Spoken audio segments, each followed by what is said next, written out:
Hello, ഇന്ന് നമുക്കൊരു മോരുകറി വെച്ച് നോക്കാം.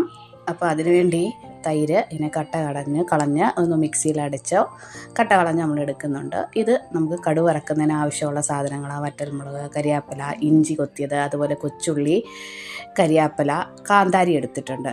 ഇത് പൊടിവർഗ്ഗങ്ങൾ, മുളക് പൊടി, മഞ്ഞൾപ്പൊടി, അതുപോലെ കായപ്പൊടി, ഉലുവാപ്പൊടിയാണ് എടുത്തേക്കുന്നത്.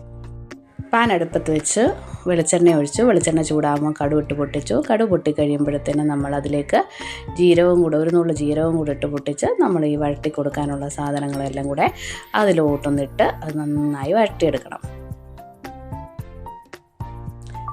ഇത് എളുപ്പം നമുക്ക് ഉണ്ടാക്കാവുന്ന ഒരു കറിയല്ലേ. മോര് കറി ഉണ്ടെങ്കിൽ എല്ലാവർക്കും ചോറുണ്ണാനും ഇഷ്ടമാണ്.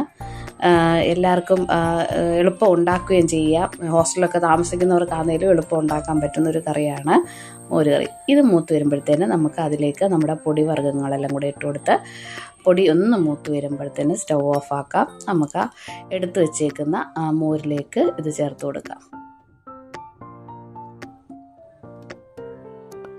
അതൊന്ന് ഇളക്കി യോജിപ്പിച്ച് ആവശ്യത്തിന് ഉപ്പും കൂടെ ചേർത്ത് ഇളക്കണം. അത് കഴിഞ്ഞ് നമ്മൾ അതിൽ ചെറിയ ഒരു തീ കൊടുത്ത് ചെറുതായി ഒന്ന് ചൂടാക്കിയെടുക്കാം. മോര് ചെറുതായിട്ട് ഒന്ന് ചൂടായാൽ മതി, തിളച്ച് പോകരുത്, പിരിഞ്ഞ് പോകും മോര്. അപ്പം ഇതാണ് നമ്മുടെ മോര് കറി. ഇനി അതിൽ ഫൈനൽ സ്റ്റേജിലേക്ക് നമുക്ക് തവിഴാമ എന്ന് പറയുന്ന ഒരു ഇലയുണ്ടല്ലോ, നമ്മൾ തോരനൊക്കെ വെക്കുന്ന അതിൻ്റെ തണ്ടൂടെ ചതച്ചിട്ടിട്ടുണ്ട്. കൊളസ്ട്രോളിനുമൊക്കെ നല്ലതാണ്, നല്ലൊരു ഔഷധം കൂടെ. അപ്പോൾ അതുകൂടെ ഇവിടെ ഇട്ട് ഇങ്ങനെയാണ് മോര് കറി വെക്കാറുണ്ട്.